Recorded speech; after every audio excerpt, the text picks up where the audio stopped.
All right, guys. So today is effectively open to whatever you guys are in the mood for. Effectively, kind of a review. I've got some things that I kind of want to bring up, but I'm interested in what your guys' thoughts are.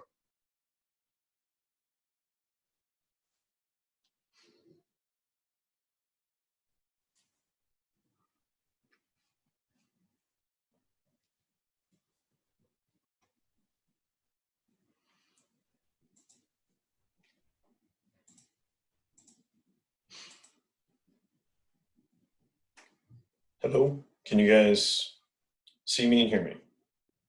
I can hear you. Cool. I can hear you.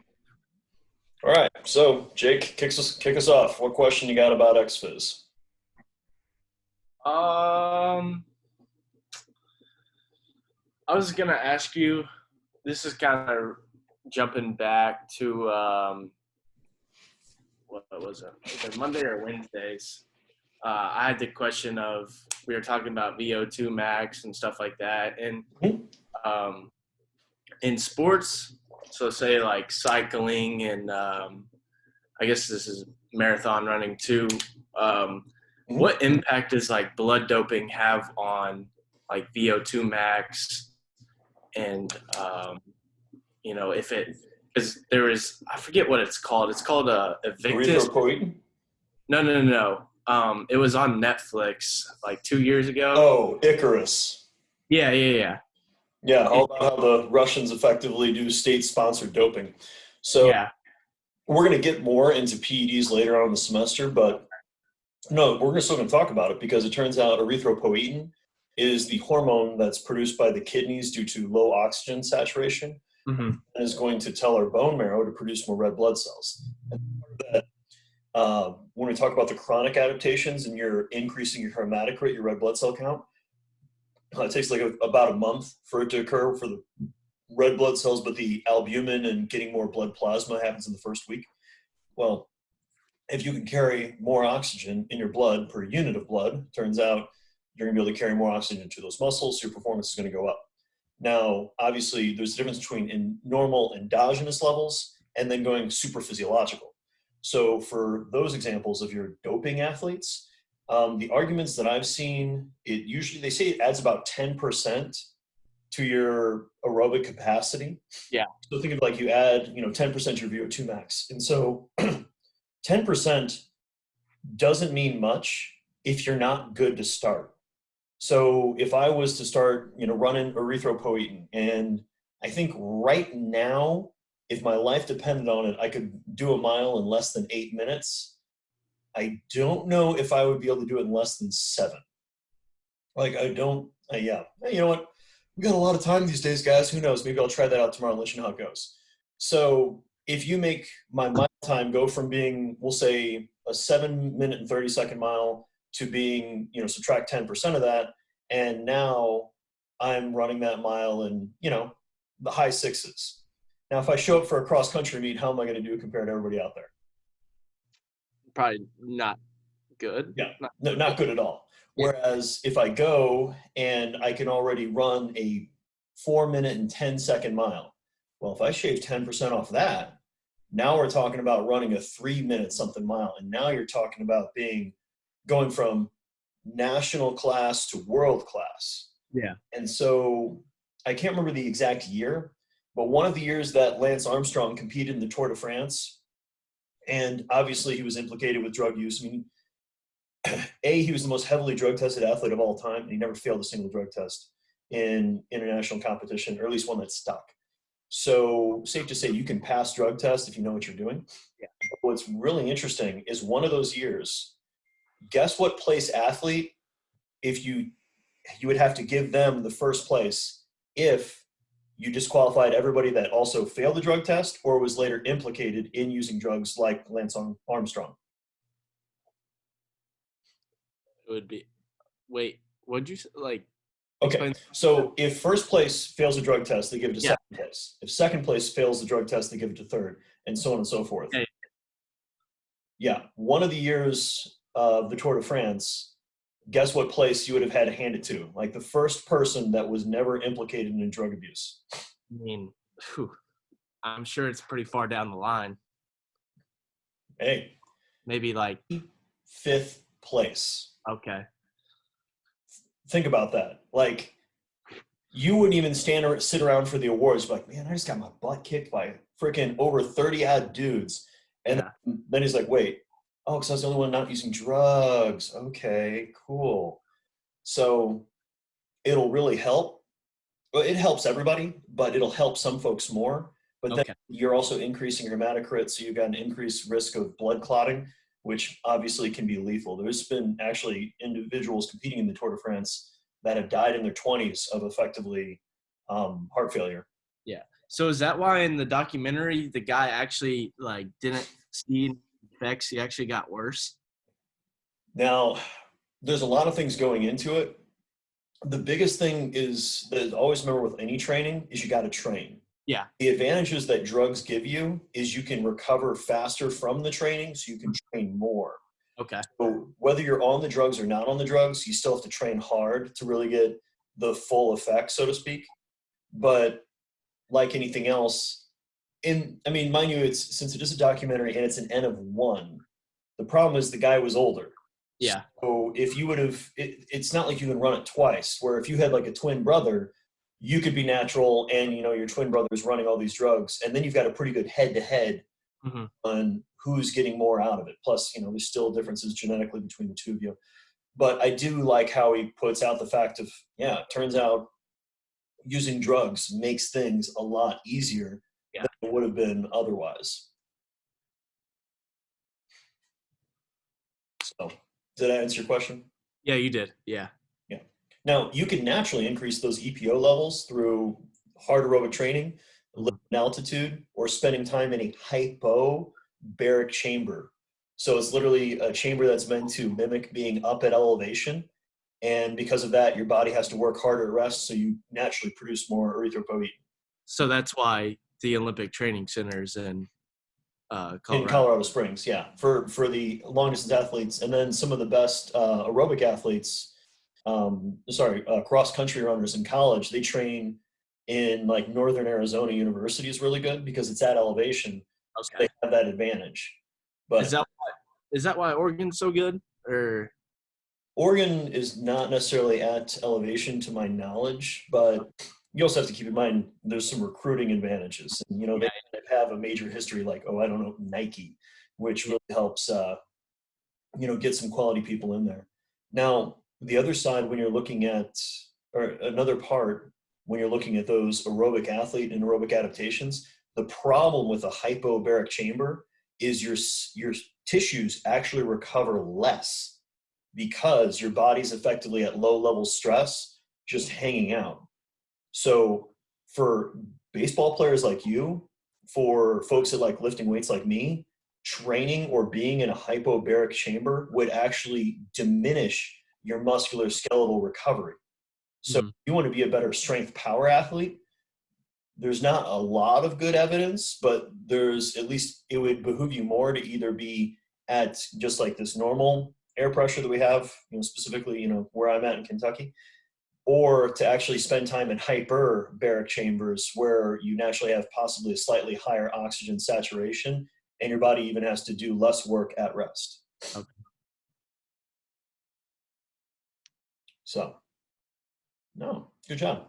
All right. Any other questions I can help you with, Jake? Because I'm going to make Hadley goes next because she was the second person in the room.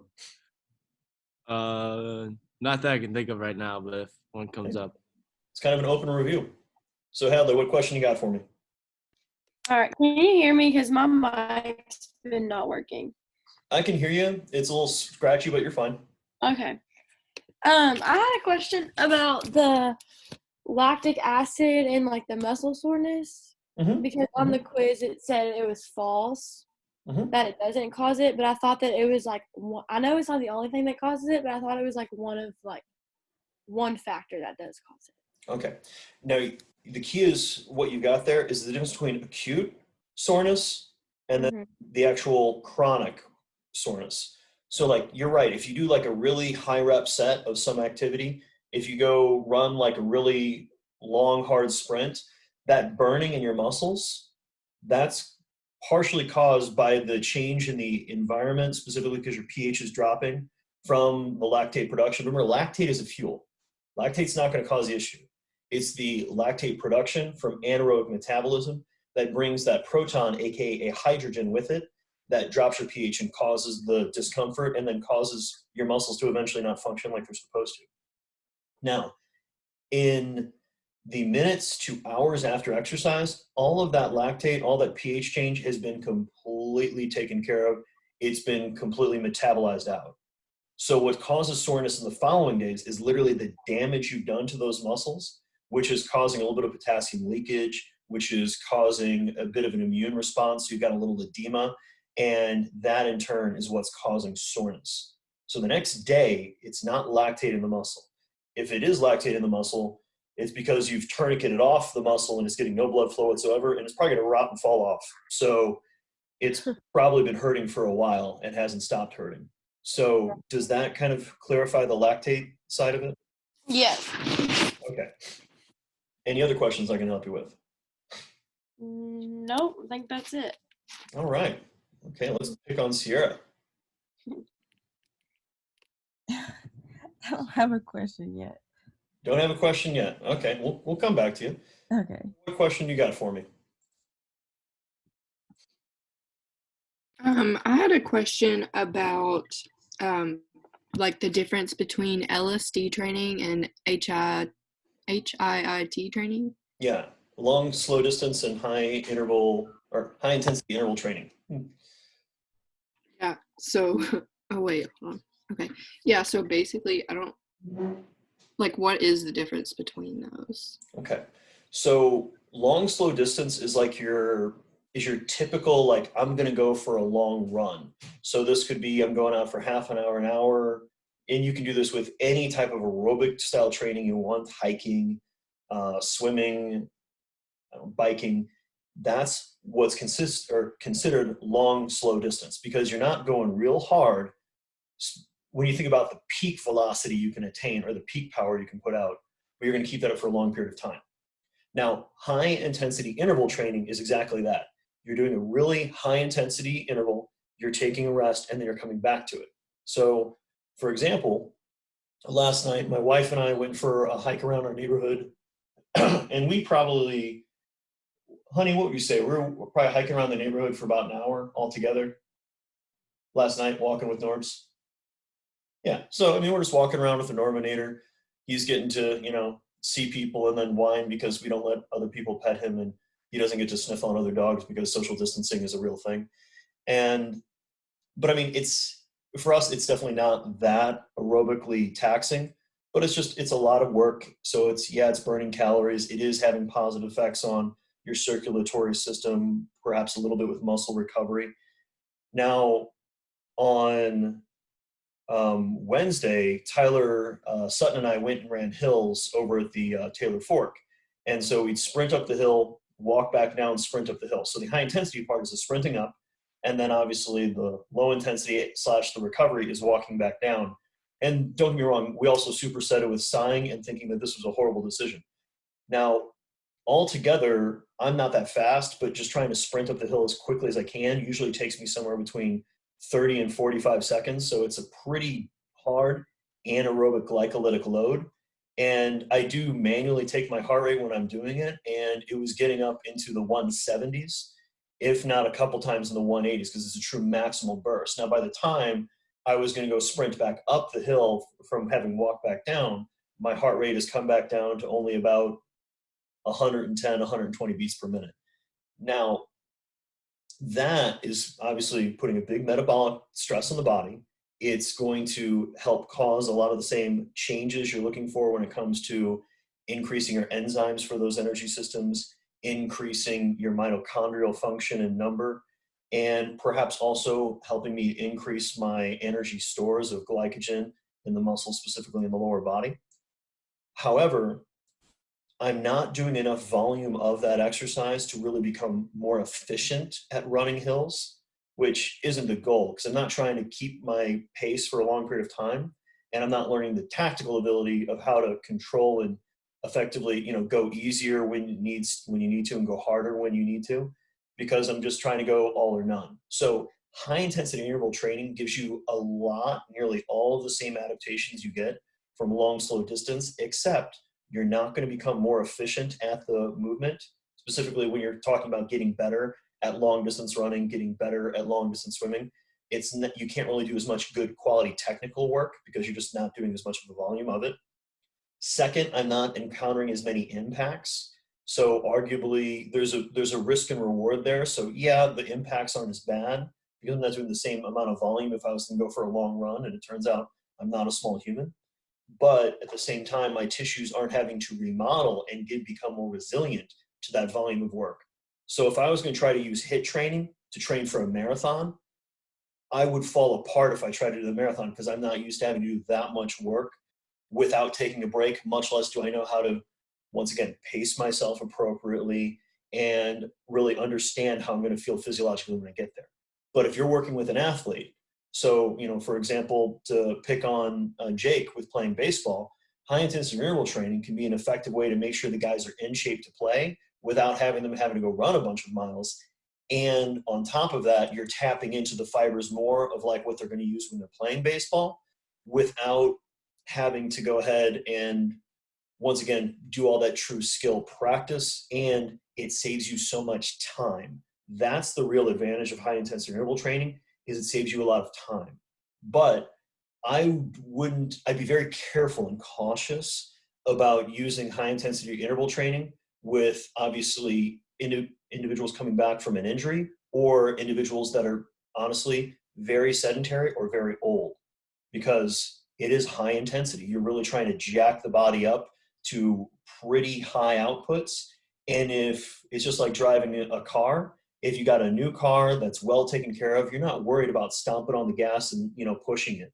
But if you're driving an older car that's, definitely, hasn't had the best maintenance, and it's just got a lot of miles on everything, you're going to be a lot easier on it. And if you stomp on that gas pedal, and something might blow off. So you want to take it easier on purpose and make sure that you can build them up eventually doing high intensity interval, but start off with more just low intensity exercise, and then things where we can try to minimize the eccentric.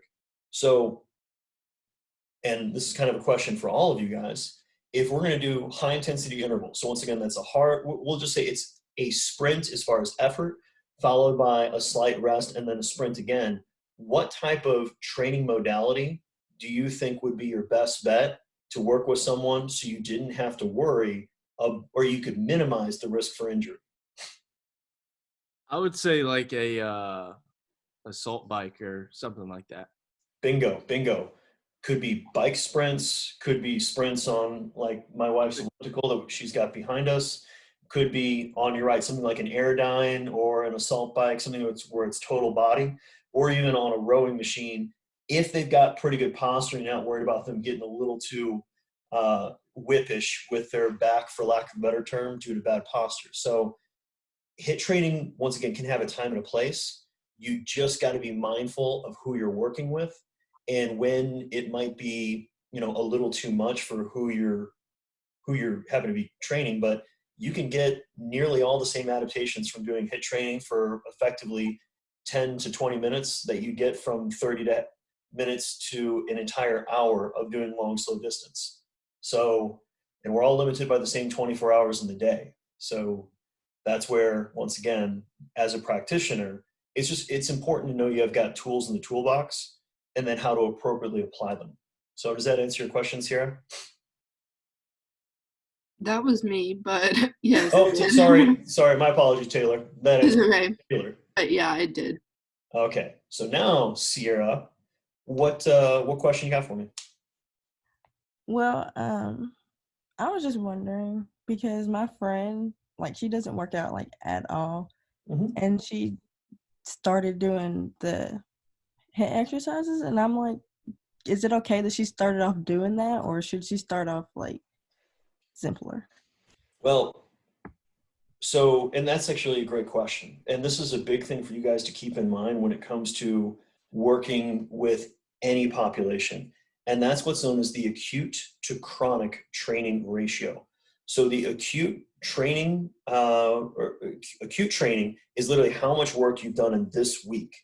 Your chronic is how much work you've done on average over the past month. So if your friend is completely sedentary, now, if you're on bed rest, you literally are zero movement, or if you're in a coma, there's no movement whatsoever. Your acute volume is literally nothing. But even if you're not lifting weights per se or playing sports, you're still getting up. You're still hopefully practicing good basic hygiene. You're probably doing at least a couple dozen squats every day, because that's how you sit down to a chair, to a toilet, to a couch, etc. You're probably just doing a little bit of light movements, but that's the volume your body's used to. So say, for example, you're used to doing 5,000 steps per day between, walking around your house or apartment, walking around a little outside. That's how many total steps. Now, if we were to have you, so you're averaging, once again, your acute would be 5,000 per day, so 35,000 per week. Now, if the next week we have you go ahead and double, so you're doing 10,000 steps every single day. Well, now that's 70,000 steps. So you've literally done, obviously, twice the volume. And anytime, and this is with, not anytime, sorry, this is with rugby players and looking at their total training volume, meaning how many contacts they had per practice, how many yards they were sprinting per practice. Anytime they took that initial volume and multiplied it by 1.5, so the average over the past month as opposed to the acute, so then that week. So when that happened, their risk of injury more than doubled. So what that means is, so say your friend, once again, has gone from their chronic training volume is just 35,000 per week. That's it. Like, they just had pretty much like the Homer Simpson's wardrobe. They're always doing the same amount of running or walking. Now they pick up this training program, and now they've gone from that 35,000 per week to now they're like over 100,000. So we're talking about nearly maybe tripling their volume. So what they've done is they've massively increased the risk for injury. Now, notice they haven't, like, you're going to get injured. That hasn't happened. We've just increased our risks of that happening. So my advice for them, like anything else, is, when you're starting any new training program, start on the lighter end of volume and then increase the amount of work you're doing with time.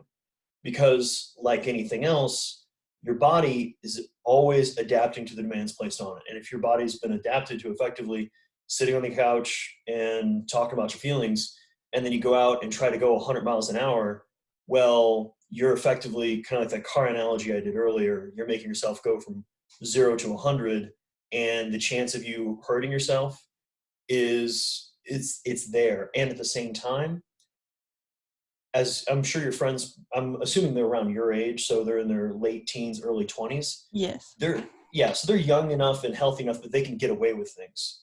Like, for example, I don't drink anymore. But when I was your age, I definitely drank. And, well, I was effectively on a drinking team with a cheering problem. Now, if I even tried to do even our old warm-up, which was 240 ounces of the malt liquor known as Mickey's, I'm quite sure my wife would have to be holding my hair, because my liver is completely deconditioned and not ready for that type of alcoholic onslaught. Because, once again, I'm not used to doing that anymore. And the same thing when it comes to, individuals' tolerance for alcohol. It's the same thing that's going to come with their tolerance for doing things like lifting weights. Their same tolerance that they're going to have for things like doing cardio. And if they try to go from 0 to 100, especially as you get older, there's more repercussions. Now, for all of you guys, everyone that's listening at some point has done like heavy barbell back squatting, right? You can either throw that up in the chat or somebody can say, I know Jake obviously lifts and otherwise. So now, how bad, irregardless of how easy you try to take that first workout back after a long layoff from doing back squatting, or the first time you ever did back squatting, how bad was the soreness the next day and the next week? It's not fun at all. Bingo. Because your body, though adapted to doing squatting movements, is not adapted to doing a squatting movement plus an external load. So even just a barbell on your back and a weight that, you know, is comically light compared to what you're capable of, your tissues, once again, are adapting to those demands. And they haven't had to do anything that heavy for a while, so they're fine. And most people are going to find it's typically not their quads that's going to get torn to pieces. It's usually their groin, because it's not used to having to do that much aggressive adduction and abduction when they're moving through a full range of motion, because they haven't had to stabilize those loads. So like, how fast does like that happen? How fast do you, so like after you get done training, so say like, for example, during this time, like you can't really get under a barbell and squat, how fast does your body take to, you know, like get adjusted once you start back? Well, see, the good news is for you guys, specifically Jake, and a lot of you guys that are currently working out, your body is going to get back to your previous level of performance pretty quickly. We talk about reversibility. After 1 month of you pretty much, you know, you're still staying moving, you're not on full bed rest, but you're not training hard, so to speak, you can figure you're probably going to lose about 5% of your max strength, which that sucks. You know, could be even more than that. But you're going to be able to gain your ground back to get back to where you were at about twice the speed, if not even a little bit faster, than how long it took you to get there in the first place. So, you know, in Jake's example, if it took him to go from a 380-pound squat to a 400-pound squat, it took you 6 months last time. Well, congratulations. Now, hopefully it's only going to take you 3. It sucks. And that's why, you know, still try to train your body as hard as possible with whatever you have available. And yeah, that might just mean a lot of high rep bodyweight calisthenics. I'm working on a program for my cardio and weights kids, but once I've got like a decent beta testing for it, I'll throw it up for all you guys so you can test it out, because it's based on a lot of math. And if it works, it would be pretty cool, because it'll help people retain strength even when they got to do everything with body weight through my attempts at doing numbers correctly. But at the same time, yeah, you know you're going to backslide. The key is to what degree. And then at the same time, try and make sure all your tissues are still in good shape. So the one thing you can definitely do is still condition. So yeah, you're not used to the same intensity of loading, but you're still doing the same amount of volume of loading. So instead of going in where you would have weights in the athletics weight room where you would maybe do like a 5x5 in the back squat after warm up and everything. So you talk about 25 total training reps. Well, if you literally do 100 bodyweight squats as just kind of a little tune-up workout 2 or 3 times per week, you know, at least metabolically speaking, mobility speaking, and just neurological patterning, you're going to at least be somewhat closer, or at least somewhere along the lines of conditioned. It's just when you have to go and do the heavy weights, neurologically, you're just not going to be used to the heavy loads, which will probably freak you out a little initially, but you should be able to come back relatively quick.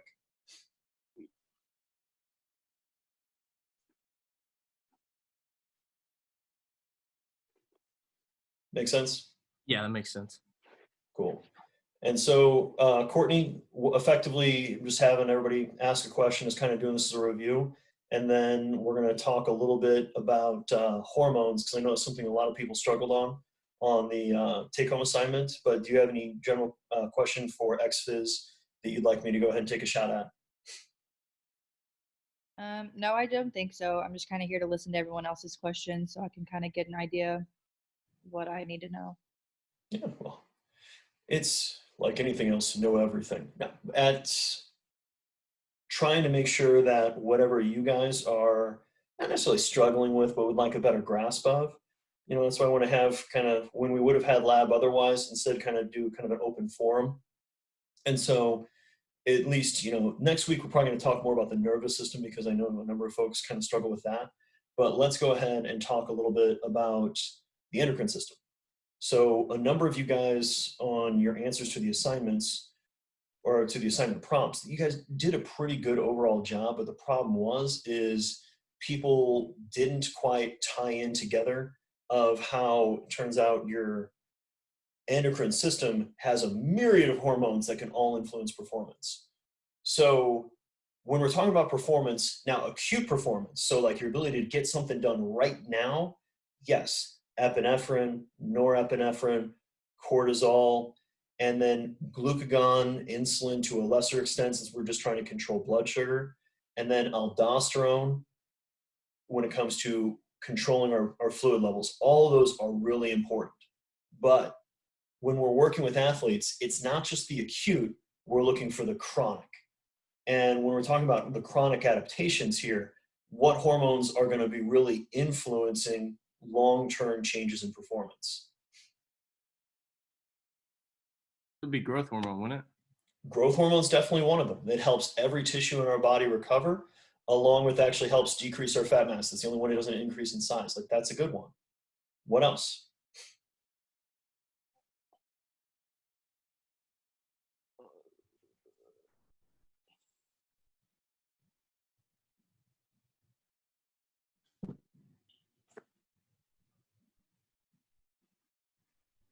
I'm gonna say, I don't. Never mind. Guys, who cares if you're wrong? We're here to learn. What do you think? I mean, I was gonna say cortisol because If chronic high I cortisol mean, levels, you're going to diminish your body's ability to undergo protein synthesis and hence muscular recovery. Like, yeah, people that are constantly stressed out literally have a diminished ability to recover from training. So if you're in a very stressed situation because of life or everything else, it's actually smart to bring back your training intensity a little bit. So, well, that's good. All right. Picking on people again. Hadley, give me another hormone that you think might have an effect. Can I go back to my take-home assignment real quick? I don't care. I'm the only one on camera right now, and you guys can do whatever you need to. But think of it when we're talking about hormones that are going to affect chronic adaptation. What sports did you play growing up, Hadley? Soccer and track. Were those co-ed? No, well, track was, but we didn't compete against guys Why not? because they are a lot faster than we are. What? testosterone. What? What? I think that was Jake hopping in for a second, then hopping right back out. But why are guys faster than women on average?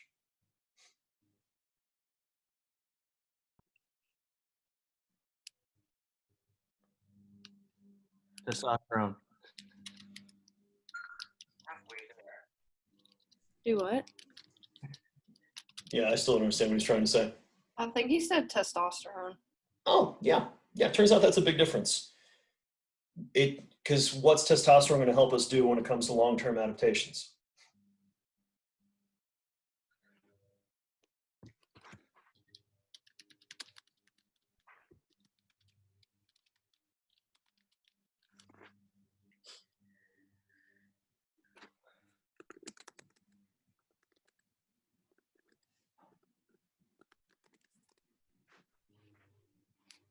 Your mic was kind of coming in and out, so it really wasn't that, Yeah.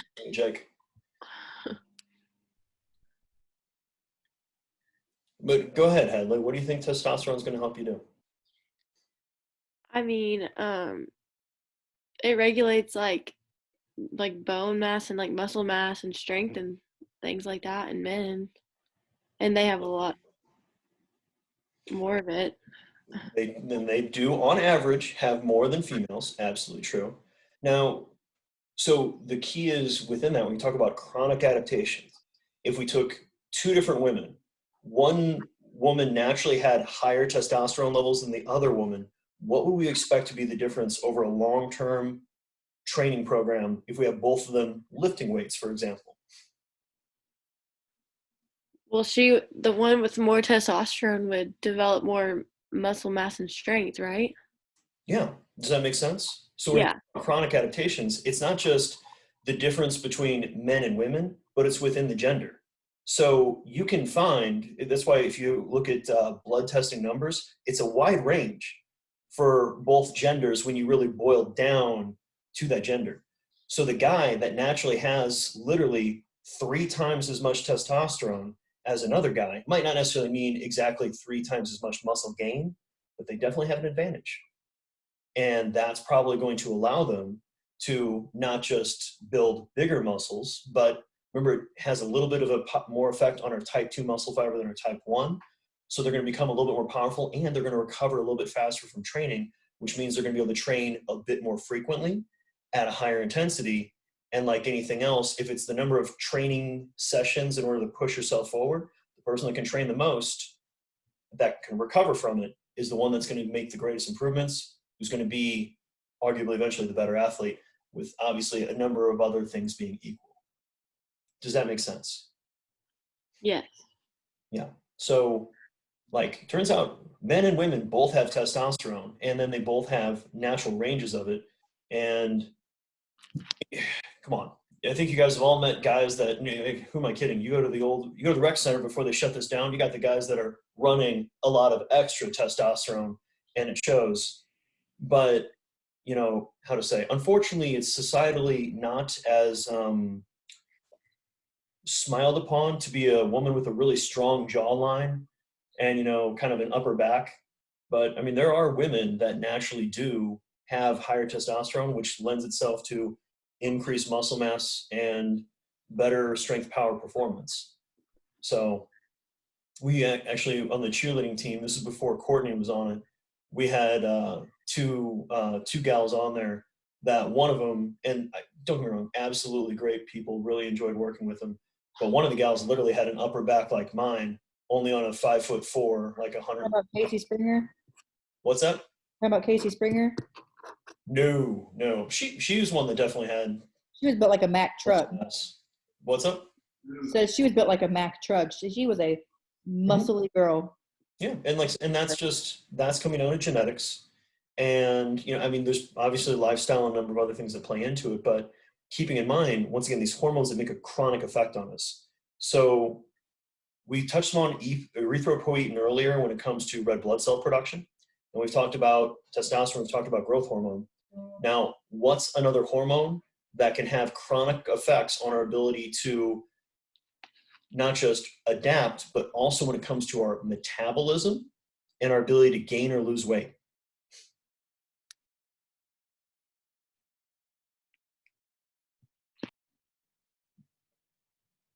And this one is for Sierra or Courtney, because they haven't been picked on for a little bit.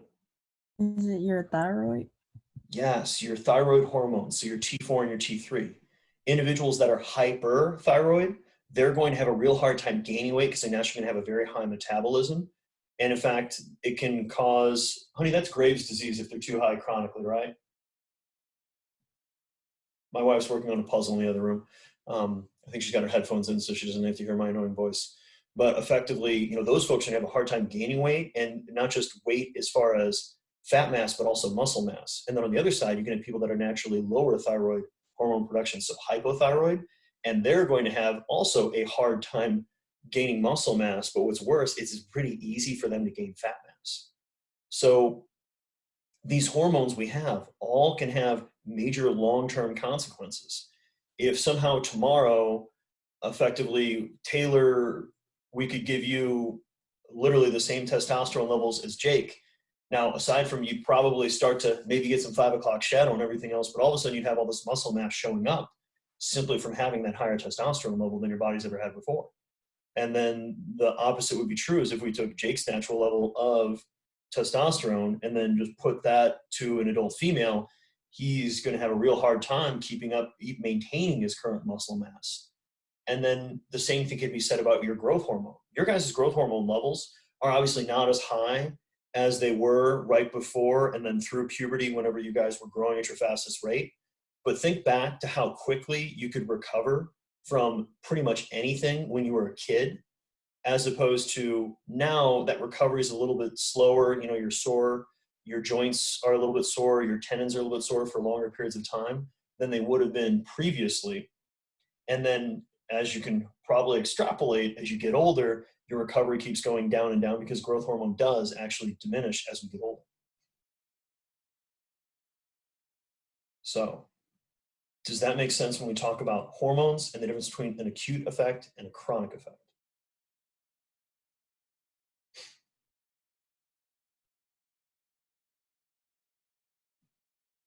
Anybody? Yes. Thank you, Sierra.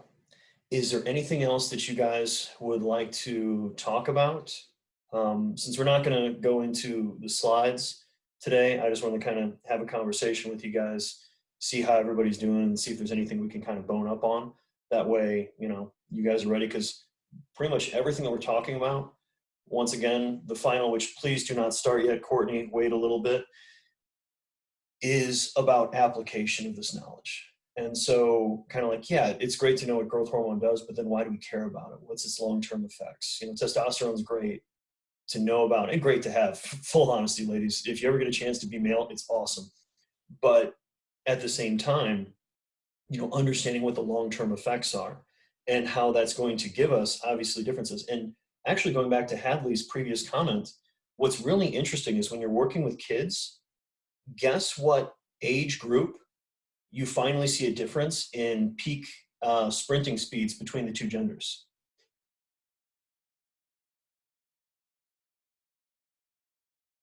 You guys can either write in the age in the chat, or somebody, you guys can go and say something out loud. It'd be like 10 to 12. Yeah, great job, Taylor. It's not until kids get to be about, actually it's closer to 12 years of age, that there's really any significant difference in athletic performance between the two genders. Because pre-puberty, there's effectively no difference between boys and girls because they don't have any hormonal advantage. It's once you go through puberty, that's when you see these changes between the two genders that, statistically speaking, usually your average guy compared to your average girl is going to be about 10% better at nearly everything when it comes to strength, power, and endurance. Now, it's more apparent when it comes to upper body tasks in men compared to women, and less apparent in lower body tasks when it comes to things like that endurance and otherwise. But that is when testosterone starts to make that difference, along with the effects of higher levels of estrogen and progesterone on female sport performance. Because I know we only have, you know, 3 ladies currently on the lecture today, but a lot of I know from the past, a lot of ladies that I've worked with and otherwise, turns out their overall athleticism barely stayed the same. And for a number of them, it actually went down when they hit puberty compared to pre-puberty because of those secondary sex characteristics that's changed. So, any other questions, comments, concerns? For the lab, is the video that we're supposed to use the XFIZ Critical Power Lab video? Yeah, and just do your best, guys. You're not going to be able to pick each of those stage numbers, or you're not going to be able to see it too well up on the screen. And do rejoice in the misery of me having to ride on that bike, because, man, that seat really, really sucks. But yeah, and also my max heart rate, I think I've gotten up to is about 184. And then my resting is usually in the 50s. You guys don't have to be perfect with the numbers, but just making sure that you obviously, you know, watched it, saw it, and yeah, can kind of get an idea of why the critical power test, though a effective way to figure out aerobic capacity, is a brutal way to test it. So, anything else, guys? All right, well, guys, be safe. If you want to come join us at some point for some social distancing hill sprints, feel free to shoot me an email. Surprisingly, no one has sent me a message about that. Don't know why. And yeah, guys, be safe out there. Hope you're doing okay. Miss seeing you guys in person. So enjoy the rest of your weekends. Oh, Hadley, you got a question, or you just unmuted yourself for fun? Oh, just for fun. I was gonna say bye. All right. Well, Bye. thank you. Bye-bye, guys. Have a great one.